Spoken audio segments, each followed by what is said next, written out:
هم مصممين على ازاله سوريا ولبنان من الخريطه، تكون حدودهم على تركيا. انا نقول هذا الكلام وتشوف انت تحقق في عهدنا ولا في عهد اولادنا، لكن للاسف سيتحقق ان سوريا ولبنان المخطط يقضي بازالتها حتى تبقى حدود ما يسمى باسرائيل مع تركيا مش مع بلاد عربيه.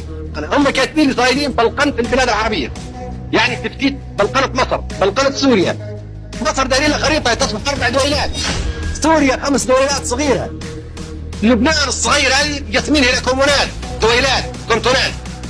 هذه خريطه موجوده والكلام مكتوب. Muammar Gaddafi